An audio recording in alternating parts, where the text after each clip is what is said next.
What's going on, everybody? So today I got a weird video for you guys. A subscriber of mine actually sent me a video of somebody who had a burned up, I believe it's a 4070 or 4070 Ti or something. We're gonna look at the video here in a minute. But yeah, it was a burned up video card that apparently there was a power supply failure and it caused the video card to burn up. I know nothing more. I started to watch the video just a little bit and decided I was gonna watch it alongside you guys just to react to what's going on. So yeah, let's check that out right now. All right, before we jump in, this is from the channel DIY Repair Hour. I will link him down below. And yeah, let's check out the full video. I'm gonna jump around just a little bit, but yeah, let's see what happens. Hi guys, how's it going? So this video is for Ness. This is his card and we won't be working on it today because of how it is. So sorry, this will be a like quick video just from God. Wow. I'm just gonna keep playing this. This is probably the most damage I've ever seen. Wow. I saw the backplate from the like the thumbnail itself. You'll see is just the backside of the PCB, and it looked really bad. But I didn't notice how badly it was melted here. I'll be just using my hand here because of this. Yeah, the connector's completely it's gone. Not a happy camper, this one. For anyone interested, this is the card, 12 gig, 6. So I was wrong. It's not a 4070 Ti. It's just a regular 4070. Still pretty strange to see this type of behavior. If you guys have followed my channel at all for any period of time, I've covered all of the 12 volt high power burning stuff. I have currently a 5090. I've had the 4090. I've known people who have had it happen locally to me. So it's not like an unusual thing. There's a huge argument of user error. I got a feeling that this is something else, probably like he's gonna say here, but memory. So let's open it up and see what's inside. I think all the screws are out. Wow. Yeah, this is like, so the whole entire connector right here is gone. Just melted right off. And you can see that this is like where it started from, and then it just continued over. Not this one. Doesn't really matter, as you can see.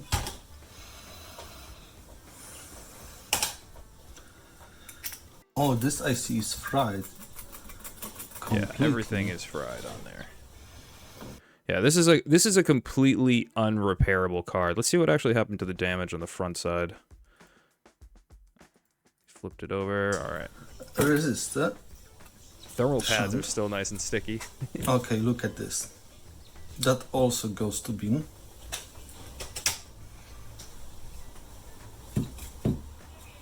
Look at all of the black soot coming off all over the place here. Like you can see it all around. This is all just like flaking off PCB. I've never seen one this bad. This is actually pretty crazy. I've been doing this for a long time. The worst I've ever seen was an older SLI card. It was a it was like a 295 GTX 295, I believe it was. It was like two cards sandwiched together, and this one PC that I was working on had two of them. So it was like a four-way SLI, and the bottom had basically melted one of the PCBs into the other. I don't know exactly what happened. That card itself was a very sketchy card back in the day, but it wasn't nearly as bad as this. This is like next level terrible. Something wasn't happy here. And this coil doesn't look too happy.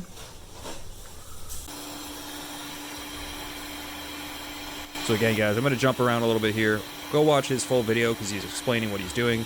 Right now, he's removing components because, believe it or not, even in a terrible state like this, you can still use some of these components. He's, I'm pretty sure he's taken off the HDMI, HDMIs, display ports, and now he's probably going to be checking out this chip. Is now cleaned. It's not perfectly wicked, but this doesn't matter. All I care about now is that there are no shorts, so we can measure it. And how we can do it is, let's start with VMEM and VCO. So VMEM, I'm placing my probe on one of the grounds and VMEM is here in the corner. I think it's 620 ohms, and NVDD, so VCore is here, and it says half an ohm,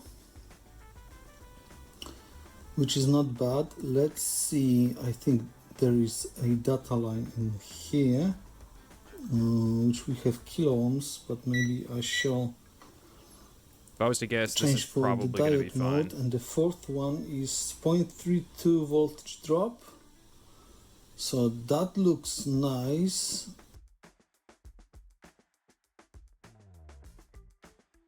Measurements are healthy. Far away.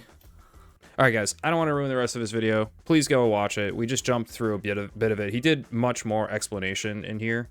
But yeah, just like going back and looking at the catastrophic damage that we're seeing on this card, this is the stuff that people are worried about.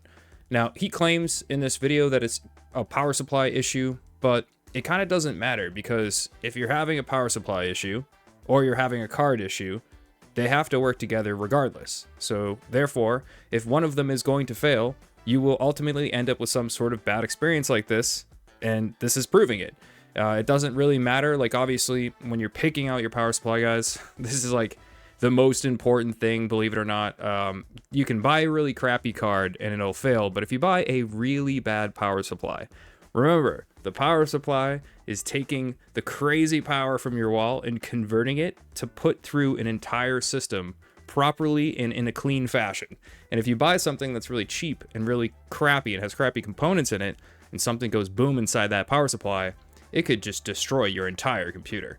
And again, this is a clear example of that kind of stuff that can happen. Obviously, this is like the worst case scenario. Like, if this was running long enough, I would say that this is like potentially a house fire. And guys, that's why this video is sponsored by First Alert. That's right, First Alert is a great, alright, I'm just kidding, it's not really sponsored by First Alert. I just wanted to show you the new PC build, which I did not document properly because I wanted to have fun and build this PC without stressing about making a YouTube video. So this is obviously the new Fantex Evolve X2 case, and yeah, what do you guys think? Like, looks alright. 14900K and the RTX 5090 Melty. Yeah. Anyway, back to the video. You know, if you have a case that's not like an open test bench style case, or something that's like a P3 Thermaltake case. Maybe you had some paper laying around. The flame catches the paper on fire, you know? We can jump to all sorts of conclusions, but yeah, just pretty insane. So buy good power supplies, guys. So I know this is a little bit of a shorter, kind of off-topic video.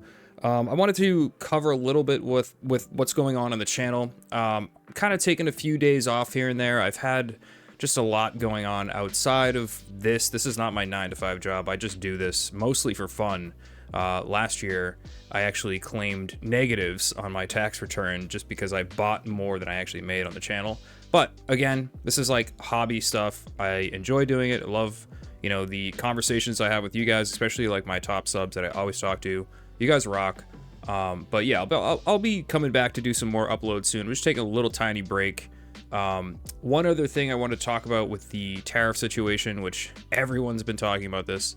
If you're in my local area, the Micro Center in the Boston, Cambridge area, it's actually in Cambridge, has had quite a good amount of stock lately. So if you are looking to get a video card, probably go do it fast, because we don't know what's going to happen in the future with the situation. Obviously, there's going to be some changes, not to get like super political about anything, but if you're trying to buy something expensive, probably just try to get it sooner than later.